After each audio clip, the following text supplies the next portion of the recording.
Computer বক্সে বো বো শব্দ হয়। তো এই বো বো শব্দ হয় কেন? আজকের এই ভিডিওতে আমি দেখাতে চলেছি কেন কম্পিউটার বক্সের বো বো শব্দ হয়।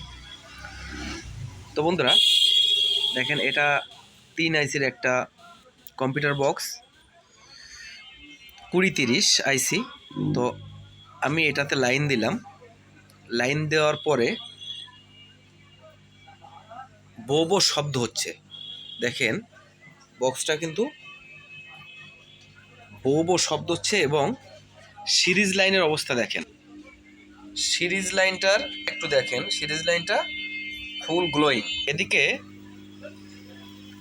আমার কিন্তু সাউন্ড হচ্ছে, দেখছেন এখানে সাউন্ড হচ্ছে। এই সাউন্ডটা কেন হচ্ছে আমি দেখাচ্ছি। লাইনটা খুলে নেব, নিয়ে দেখেন এখানে স্পষ্টভাবে দেখা যাচ্ছে একটা আইসি কিন্তু এখানে নষ্ট হয়ে গেছে।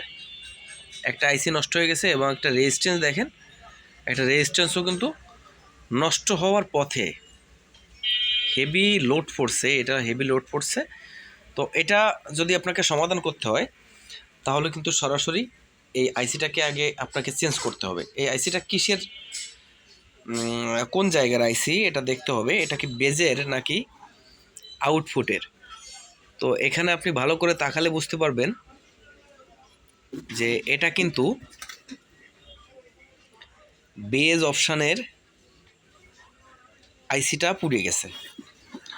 তো এখানে যদি একটা আইসি পুড়ে যায় তো আপনি চাইলে সবকটা চেঞ্জ করে দিলে তো খুবই ভালো, আর না হলে কিন্তু ওই একটা আইসি চেঞ্জ করলে কিন্তু হবে না। কারণ এক লাইনে দেখেন, যদি বেজের দুটো আইসি থাকে, তাহলে কিন্তু দুটো আইসি পাল্টিয়ে দিতে হবে, তা নাহলে কিন্তু হবে না। তো এইভাবে আপনাকে কাজটা করতে হবে। যেহেতু আমার এক হাতে ক্যামেরা, আমি কাজটা দেখাতে পারছি না, তবে দেখাচ্ছি। দেখেন আইসিটা ফেটে গেছে, আইসিটা চেঞ্জ করে দিলেই ঠিক হয়ে যাবে।